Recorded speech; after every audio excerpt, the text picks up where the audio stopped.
Entérate, acontecer electoral a la semana. ¿Qué tal? Bienvenidas y bienvenidos a Entérate, en la emisión de este lunes 7 de octubre del año 2019.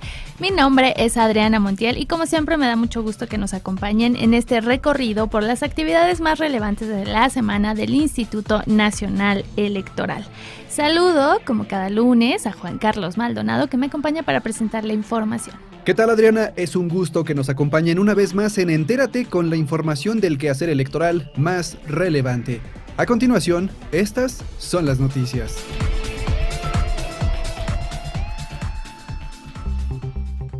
Aprueba INE el plan y calendario para la coordinación en la organización de las elecciones locales de 2020 en Coahuila e Hidalgo. Para estas elecciones locales, además, fue aprobada la estrategia de capacitación y asistencia electoral y la convocatoria para realizar observación electoral. Señala consejero presidente del INE que los órganos internos de control deben ser garantes de la independencia y la autonomía de las autoridades electorales. Conmemoran 10 años de la implementación del programa de impulso a la participación política de las mujeres a través de organizaciones civiles. Designa Consejo General a consejera presidenta provisional para el organismo público local de Michoacán. Realizan INE y organismos públicos locales de 11 entidades primera reunión para coordinar los trabajos para el voto desde el extranjero en 2021. Presenta consejero Ciro Murayama su libro La democracia a prueba, elecciones en la era de la posverdad. Llevan a cabo conferencia Micromachismos y la guía del buen aliado.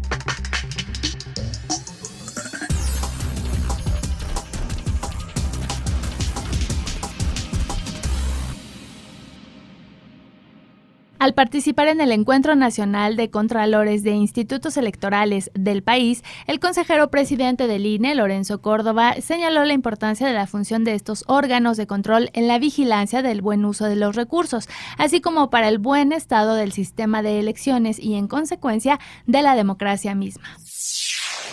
Los principios rectores de la función electoral son principios que no solamente nos obligan a quienes tenemos la responsabilidad de conducir o de tomar las decisiones en el ámbito de los órganos electorales del país. Los principios de la función electoral obligan a todos los que trabajamos en esas instituciones, incluyendo a los órganos internos de control.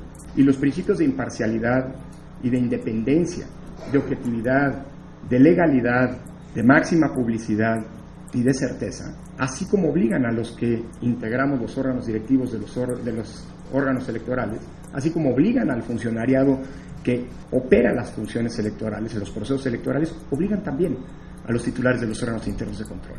Y es por eso que su función es trascendental en esa doble vía en la que mencionaba. Dijo que un órgano de control robusto que cumple con su tarea en la revisión de los recursos es condición de transparencia y certeza, y por ende de credibilidad de la propia función de los órganos electorales. Agregó que su tarea es vital no solamente en la rendición de cuentas, sino en la defensa de la independencia y la autonomía. Ustedes son una trinchera fundamental en la defensa de la autonomía de la función electoral frente a los intentos de intromisión de los poderes públicos, de los poderes privados o eventualmente de grupos de interés. En ese sentido, dijo que tanto institutos electorales como órganos de control son responsables de cuidar la democracia. En el encuentro, el presidente del INE dictó la conferencia Reformas Electorales Constitucionales que se discuten en el Congreso de la Unión, en la que hizo un recuento de 40 años de reformas y cambio político, y en donde mencionó que ante una eventual reforma no debe perderse de vista la autonomía de las autoridades electorales, la certeza de los procedimientos, la equidad en las contiendas y la pluralidad en la representación política. El 30 de septiembre, el Consejo General aprobó el plan y calendario para la coordinación en la organización de las elecciones locales de 2020 en Coahuila e Hidalgo. El consejero Marco Antonio Baños señaló que el próximo 7 de junio de 2020, la ciudadanía elegirá 109 cargos. Se trata de 16 diputaciones de mayoría relativa y 9 de representación proporcional en Coahuila y 84 ayuntamientos en Hidalgo. El próximo día 1 de enero del 2020 inicia el proceso electoral para renovar el Congreso Local del Estado de Coahuila y el 15 de diciembre de este año inicia también el proceso electoral para que en Hidalgo se renueven los 84 ayuntamientos. Y pensando también en una proyección inicial de que habrá alrededor de 4,5 millones de mexicanas y mexicanos inscritos en las listas nominales de electores, y por consecuencia en una proyección inicial que la Dirección Ejecutiva de Organización Electoral está realizando, podrían llegarse a instalar 7,830 casillas aproximadamente. Además, para estas dos elecciones locales fue aprobada en lo general la estrategia de capacitación y asistencia electoral. El consejero Benito Nasif señaló en qué consiste y se refirió a su implementación.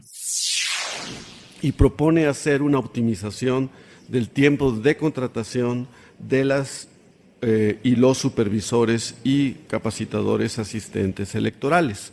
La primera etapa de capacitación electoral se desarrollará del 21 de febrero al 5 de abril de 2020 y la segunda del 17 de abril al 6 de junio del mismo año, alrededor de 15 días menos que la estrategia desplegada en 2018.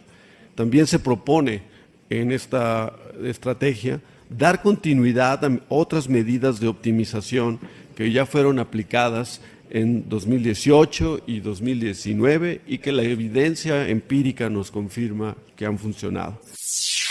El consejero presidente Lorenzo Córdoba explicó que en la estrategia para 2020 se retomarán experiencias pasadas para el mejor uso de los recursos. En este documento, además, se retoman no solamente los aprendizajes internos de esta propia institución, que en cada elección nos dejan nuevos elementos, sino además se entiende a los contextos externos. El INE no es un órgano ajeno a un determinado contexto, y en los tiempos que corren, pues el mejor uso de los recursos es una exigencia que se le impone a todos los órganos del Estado, incluyendo al propio Instituto Nacional Electoral. Además, fue emitida la convocatoria para realizar observación electoral en las elecciones del próximo año. El consejero José Roberto Ruiz señaló que se incentivará una participación incluyente. Se dispone claramente un procedimiento para que la ciudadanía mexicana en general, esto es distinta a aquella de Coahuila e Hidalgo, puedan realizar observación en esas entidades federativas si así lo desean. En segundo lugar, en el presente proyecto de acuerdo se instruye a las juntas ejecutivas distritales de esas entidades a promover que las organizaciones que atiendan a grupos de personas en situación de vulnerabilidad participen en la observación de las etapas de tales procesos electorales y de la aplicación de los protocolos y medidas de inclusión contenidas en la estrategia de capacitación. El Consejo General designó a la consejera Araceli Gutiérrez Cortés como presidenta provisional para el organismo público local de Michoacán. El consejero Marco Antonio Baños explicó la naturaleza de esta designación. Pasado 21 de agosto, el consejero presidente Ramón Hernández Reyes presentó su renuncia que tendrá efectos a partir del día de mañana, es decir, a partir del día 1 de octubre de este año. La comisión, por unanimidad de sus integrantes, ha considerado que la consejera Araceli Gutiérrez podría ser la presidenta provisional para este periodo, hasta en tanto se desahoga el ya procedimiento de selección en curso. En acatamiento a una sentencia de la Sala Superior del Tribunal Electoral del Poder Judicial de la Federación, fueron modificadas las convocatorias de los procesos de selección y designación de las presidencias en los organismos públicos locales de Nayarit y Puebla, modificaciones que tendrán impacto en los periodos de los encargos. Se había considerado la posibilidad de que se hiciese de una vez una designación para 7 años, dado que esa designación se haría dentro de los 3 años finales de esos plazos originales, pero el tribunal lo que nos ha dicho es que debemos de tomar en consideración no el momento en el cual se va a hacer la designación, sino el momento específico en el que se generó la vacante, y esta ocurrió dentro de los primeros 4 años. El tribunal ha generado un criterio específico determinando que sea para ese periodo, en tanto la vacante se generó en el lapso de los primeros 4 años del encargo original. Y al presentar en Consejo General el programa de trabajo de la Comisión Temporal de Vinculación con Mexicanos Residentes en el Extranjero y análisis de las modalidades de su voto 2019-2021, el consejero Enrique Andrade señaló que los trabajos para permitir que las y los connacionales originarios de 11 entidades puedan emitir su voto en 2021 está en marcha. Precisamente para coordinar los trabajos en esta materia, la Comisión y los organismos públicos locales de las entidades que permiten en su legislación el sufragio desde el extranjero llevaron a cabo el viernes pasado la primera reunión de trabajo para coordinar las actividades para el voto desde el exterior en las elecciones de 2021. Se trata de los institutos electorales de Baja California Sur, Chihuahua, Colima, Guerrero, Michoacán, Nayarit, Querétaro, San Luis Potosí, Zacatecas, Ciudad de México y Jalisco. El presidente de la Comisión de Vinculación con Mexicanos Residentes en el Extranjero, el consejero Enrique Andrade, recordó que desde la reforma de 2014 se han realizado 27 elecciones con voto de las y los connacionales y dijo que a partir del análisis de experiencias tanto federal como locales se pueden mejorar mecanismos e incentivar una mayor participación. Son experiencias que además, es bueno decirlo, nacen de lo local hacia lo nacional, y esto es importante porque de ahí justamente pues la importancia que tiene el trabajo que hacen ustedes en sus institutos electorales locales, que ya han tenido voto electrónico, justamente voto electrónico por internet para ciudadanos que viven en el extranjero, que ya tienen diputados migrantes algunas de sus entidades, y bueno, justamente estos son los modelos que quisiéramos ahora también llevarlos al nivel nacional, poder tener tanto el voto electrónico como la posibilidad de tener una mayor representación política de los migrantes. Recordó que el INE ya trabaja en el desarrollo del voto electrónico, que en su caso podrá implementarse en 2021, y destacó que lo que se busca es un sistema que genere certeza.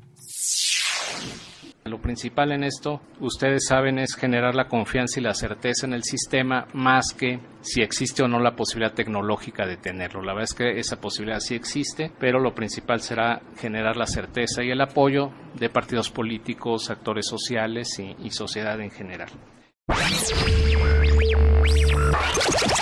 La consejera Claudia Zavala participó en el segundo día de actividades del foro Justicia Electoral en la Ciudad de México, en donde señaló que el INE, en el ejercicio de sus funciones, coadyuva a garantizar los derechos humanos, los cuales, dijo, no son ajenos a la materia electoral. Explicó que el INE conoce y resuelve temas en favor del interés superior de la niñez y para combatir la violencia política en razón de género, además de los relacionados directamente con los procesos electorales, como actos anticipados de campaña y precampaña, propaganda gubernamental y uso indebido de recursos públicos. En su ponencia, Régimen Sancionador Electoral, la presidenta de la Comisión de Quejas y Denuncias del INE consideró a los procedimientos especiales como medios de impugnación híbridos, ya que algunos contienen temas de uso indebido de recursos y protección de derechos fundamentales. El pasado 2 de octubre, el consejero Ciro Murayama presentó su más reciente libro, La democracia aprueba elecciones en la era de la posverdad, en donde expone las particularidades de la organización del proceso electoral de 2018. En compañía de la periodista Gabriela Barquentín, el académico del Colegio de México, Fernando Escalante Gonzalvo, y el investigador del CIDE, Sergio López Ayón, el consejero Murayama destacó que México ha sido capaz de ir edificando reglas, instituciones y procedimientos para que la gente vote en libertad. Prueba de ello es que en 3 de las 4 elecciones presidenciales del siglo ha habido alternancia. Resaltó que en el libro documenta con hechos y datos concretos cómo la construcción de un proceso electoral permite el voto libre de la ciudadanía ante ciertos sectores que señalan que la democracia llegó a partir del resultado de la elección de 2018. La y los comentaristas coincidieron en que a partir de la lectura del texto se advierten riesgos importantes para la democracia del país, la cual debe cuidarse y preservarse. El INE, a través de la Comisión Temporal para el Fortalecimiento de la Igualdad de Género y No Discriminación, llevó a cabo la conferencia Micromachismos y la Guía del Buen Aliado, dictada por Nico Nogués, fundador del Instituto de Machos a Hombres. Al presentar la conferencia, la consejera Adriana Favela señaló que para poder erradicar la cultura patriarcal se tiene que trabajar con los hombres como aliados. Es importante trabajar con las mujeres para fomentar su liderazgo, para que las mujeres participen, por ejemplo, en la política, como lo hace el INE, ¿no? De estar siempre insistiendo de que las mujeres participen en las cuestiones para obtener los cargos públicos de elección popular. Pero también es muy importante, o igual de importante, trabajar con los hombres. Porque los hombres, precisamente, son también la mitad de la población, y si queremos erradicar esta cultura patriarcal machista, pues tenemos que también trabajar con los hombres para que los hombres se vuelvan aliados de las mujeres. Y creo que eso también es lo más importante. Nico Nogués indicó que los micromachismos son conductas invisibles por ser tan constantes y presentes.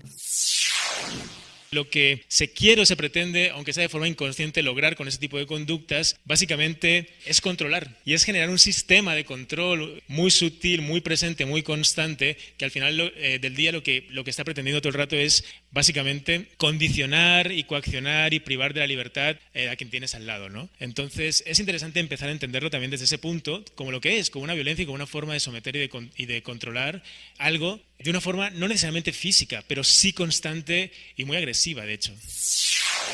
Además, llamó a los hombres a dejar de actuar de forma sobreprotectora para empezar a actuar como aliados.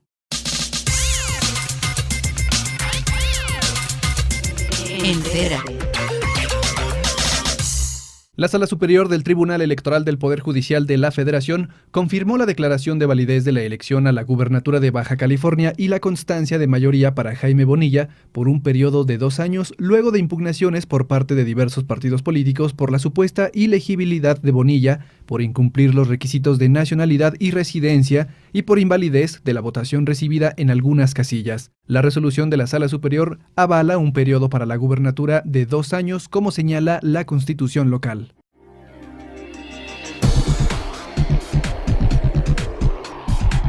Llegamos al final de esta emisión de Entérate. Muchas gracias por habernos acompañado en el recorrido de este lunes por las actividades del Instituto Nacional Electoral. Recuerden que los esperamos el próximo lunes en centralelectoral.ine.mx para hacer un nuevo recorrido. Recuerden visitar las redes sociales del instituto en facebook.com/INEMéxico y en twitter.com/INEMéxico. Muchas gracias, Juan Carlos. Gracias, Adriana, y gracias a ustedes por acompañarnos. Recuerden que también pueden visitar el canal oficial del INE en YouTube, INE TV, en donde encontrarán transmisiones en vivo, cápsulas, firmas de convenios, entrevistas, sesiones del Consejo General y mucho más. Hasta la próxima semana.